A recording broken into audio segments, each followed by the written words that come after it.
Greetings and welcome to our daily walk through the scripture for August the 25th. Your readings today find you in Job chapter 20, 21, and 22 and his continuing battle with his three buddies. We have 2 Corinthians chapter 1 verses 1 through 11, Psalm chapter 40 verses 11 through 17, and Proverbs chapter 22 verses 2, 3, and 4. All right, so we're starting a new book, 2 Corinthians. So we're going to dive in and give a bit of an overview today, just so you know when you're reading and kind of some of the circumstances behind it. And then we'll pick back up with Job's conversation and more of 2 Corinthians in tomorrow's conversation.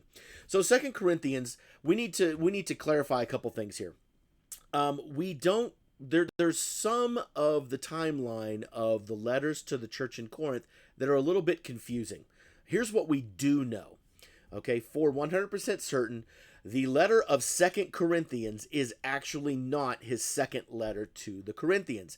It is possibly, or it is definitely his third letter to the Corinthians. We know this for sure. Okay, now the reason why we know this is because within the conversations of these letters in 1st and 2nd Corinthians, he talks about a severe letter. Actually, he talks about it in 2nd Corinthians.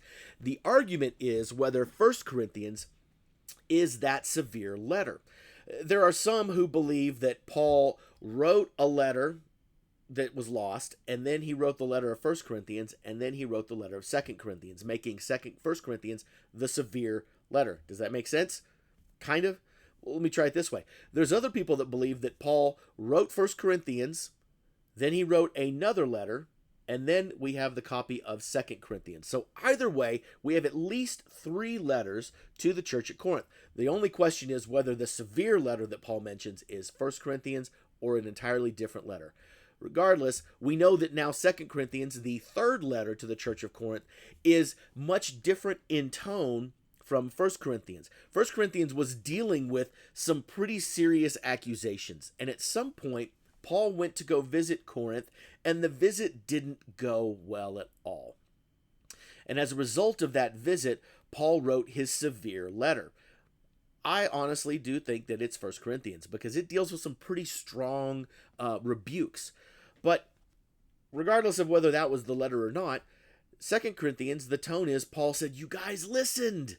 You finally did what you needed to do. You carried these things, and the even better news is that people responded to this, and you guys changed your attitudes and you changed your behaviors, and now you have fixed a lot of these problems."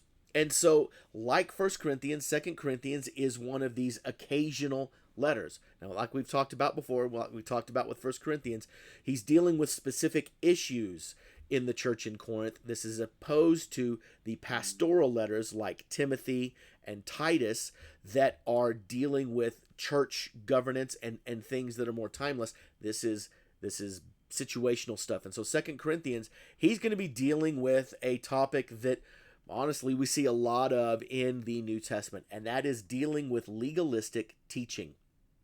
Unfortunately, this is something that the church still deals with today. We still deal with the idea of legalism, which basically the definition of legalism is when we make the laws of God more important than God himself.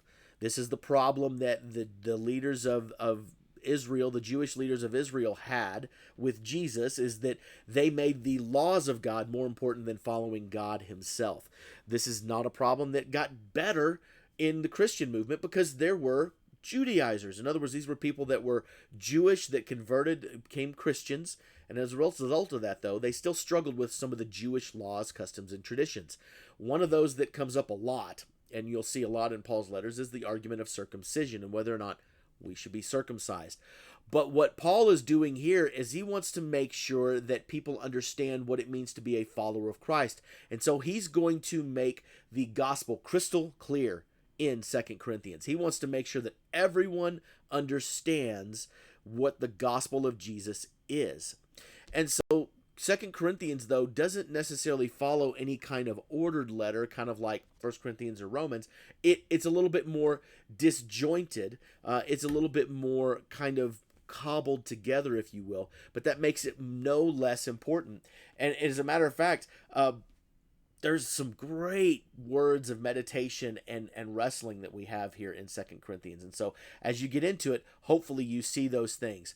Okay, that's kind of our overview of it. By the way, it was written by Paul, in case you were wondering or confused by that.